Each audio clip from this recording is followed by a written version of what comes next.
Assalamualaikum warahmatullahi wabarakatuh. Karena hari ini masih di bulan Syawal, jadi kami sekelompok mengucapkan minal aizin wal faizin, mohon maaf lahir dan batin. Sebelumnya yang terhormat kepada Bapak Domir Danul Yakin Al-Romdoni selaku dosen pengampu mata kuliah hukum pidana pada hari ini, dan juga teman-teman yang sudah berkenan hadir dan menyimak pada diskusi kali ini di Google Classroom.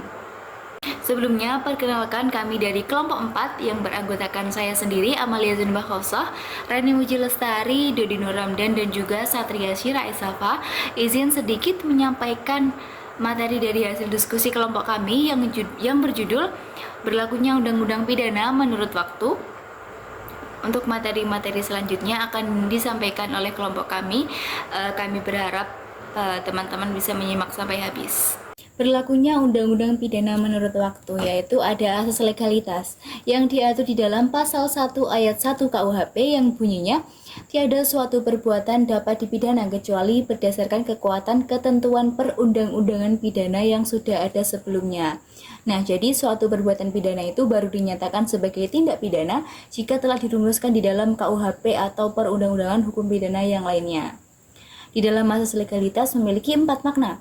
Yang pertama, ada asas legalitas yang tidak bisa berlaku surut atau non-retroaktif. Lalu yang kedua, ada perbuatan yang dilarang harus dinyatakan secara tertulis di dalam peraturan perundang-undangan atau lex scripta. Yang ketiga, ketentuan pidana harus ditulis secara jelas atau lex certa sehingga tidak menimbulkan adanya multitafsir. Yang keempat, ada larangan analogi atau melakukan perumpamaan. Nah, jadi di dalam asas legalitas itu perumpamaan tidak diperbolehkan, namun tafsir atau penafsiran itu diperbolehkan. Anselm van Verboesch, seorang sarjana hukum pidana dari Jerman, merumuskan asas legalitas dalam bahasa Latin. Yang pertama ada nulla poena sine lege, yang artinya tidak ada pidana tanpa ketentuan pidana menurut undang-undang.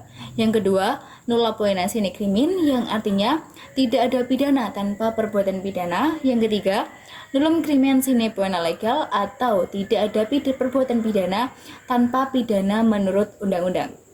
Nah, jadi rumusan semua itu juga dapat dirangkum di dalam satu kalimat yang biasa kita kenal, yaitu nullum delictum nulla poena sine praevia lege ponali, yang artinya tidak ada perbuatan pidana, tidak ada pidana tanpa ketentuan undang-undang yang ada terlebih dahulu.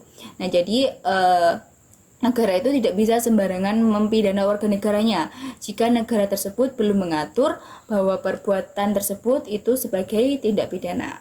Lalu berikutnya ada asas legalitas formil, yaitu asas yang berdasarkan aturan-aturan secara formal atau yang bentuknya itu secara tertulis ya. Dan penjelasannya itu ada di pengadilan negeri. Nah, jadi ketentuan asas legalitas formil ini mengedepankan kepastian hukum dan dasar pemidanaannya itu merupakan undang-undang yang sudah ada sebelum perbuatan tersebut dilakukan, yang biasa disebut dengan hukum tertulis. Lalu selanjutnya ada asas legalitas material yang merupakan asas yang tidak berdasarkan undang-undang, namun berdasarkan hukum yang hidup di dalam masyarakat, atau bisa disebut dengan hukum adat atau hukum agama. Dan penjelasannya itu bukan di pengadilan negeri, namun di pengadilan adat. Nah, untuk ketentuan asas legalitas material tersendiri ini mengedepankan keadilan. Dan jadi pada dasar pemidanaannya suatu perbuatan pada asas legalitas material ini merupakan hukum yang hidup di dalam masyarakat atau bisa disebut dengan hukum tidak tertulis. Konsep asas legalitas. Konsep ini dapat dibagi menjadi 4 diantaranya, yaitu konsep lex scripta, konsep lex stricta, konsep lex temporis delicti, dan konsep lex certa. Konsep yang pertama yaitu konsep lex scripta. Konsep ini sangat mengandalkan pada hukum yang tertulis. Jadi, setiap orang itu hanya dapat dituntut pidana karena perbuatannya apabila terlebih dahulu terdapat rumusan peraturan perundang-undangan yang menyatakan perbuatan demikian atau perbuatan itu sebagai sebuah tindak pidana. Yang kedua yaitu konsep lex stricta. Pada konsep yang pertama tadi dikatakan hukum pidana itu haruslah tertulis. Pada konsep yang kedua ini, selain harus tertulis, hukum pidana itu harus dimaknai secara rigid atau tidak boleh diperluas sehingga merugikan subjek pelaku perbuatan tersebut. Yang ketiga yaitu konsep lex temporis delicti. Konsep ini mengandung makna sebagai larangan restoratif. Dengan demikian, rumusan hukum pidana itu selain harus atau selalu berlaku ke depan atau maju atau prospektif, bukan berlaku surut atau rektoratif. Yang keempat yaitu konsep lex certa. Konsep ini mengedepankan kepentingannya dalam kepastian sebagai tujuan hukum yang paling awal harus diraih sebelum orang-orang itu berbicara tentang nilai-nilai lain seperti keadilan dan kemanfaatan. Tujuan asas legalitas menurut Muladi, asas legalitas diadakan bertujuan untuk 1. Memperkuat adanya kepastian hukum, 2. Menciptakan keadilan dan kejujuran bagi terdakwa, 3. Mengefektifkan different function dari sanksi pidana, 4. Mencegah menyalahgunakan kekuasaan, 5. Memperkokoh penerapan the rule of law. Ahmad Bayat dalam bukunya Hukum Pidana menyebutkan adanya konsekuensi asas legalitas formil, yaitu 1. Perbuatan seseorang yang tidak tercantum dalam undang-undang sebagai tindak pidana juga tidak dapat dipidana. 2. Ada larangan analogi untuk membuat suatu perbuatan menjadi tindak pidana. 3. Peraturan perundang-undangan itu harus ada sebelum terjadinya tindak pidana. Konsekuensinya adalah aturan pidana tidak boleh berlaku surut atau retroaktif. Pengecualian azas legalitas dalam pasal 1 ayat 2 KUHP merupakan pengecualian terhadap berlaku surat retroaktif. Undang-undang pidana menyebutkan bahwa dimungkinkan suatu peraturan pidana berlaku surut, namun aturan undang-undang tersebut haruslah yang paling ringan atau menguntungkan bagi terdakwa. Ada 3 makna dalam pasal 1 ayat 2 KUHP. Yang pertama, dilakukan perubahan dalam perundang-undangan. Yang kedua, perubahan terjadi setelah seorang perbuatan yang diancam pidana oleh undang-undang. Yang ketiga, undang-undang yang baru lebih menguntungkan bagi kepentingan terdakwa. Terdapat 3 teori perubahan dalam perundang-undangan hukum pidana. Yang pertama adalah teori formil. Perubahan dalam perundang-undangan baru terjadi apabila redaksi undang-undang hukum pidana sendiri berubah. Penganut teori ini adalah Simons. Yang kedua, teori material terbatas. Perubahan dalam perundang-undangan adalah perubahan yang sesuai dengan perasaan atau keyakinan hukum pembuat perundang-undangan.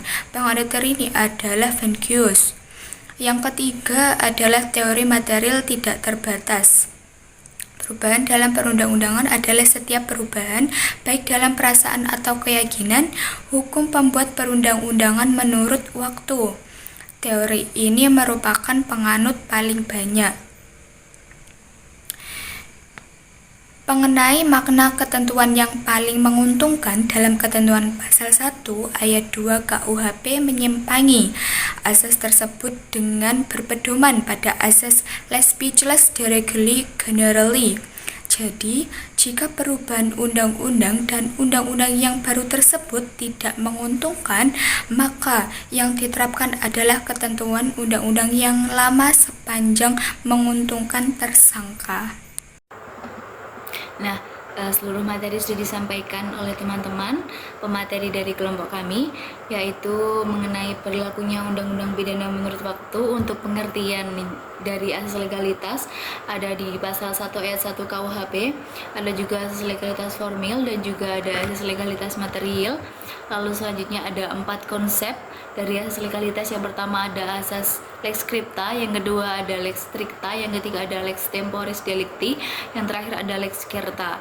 Lalu ada tujuan asas legalitas yang disampaikan menurut dari Muladi. Lalu selanjutnya ada pengecualian asas legalitas. Yang pertama ada pasal 1 ayat 2 KUHP. Lalu yang kedua ada 3 teori dari perubahan dalam peraturan perundang-undangan hukum pidana. Sekian materi dari kelompok kami, ada kurang lebihnya kami mohon maaf. Selebihnya wabillahi taufiq wal hidayah waridho wal inayah. Assalamualaikum warahmatullahi wabarakatuh.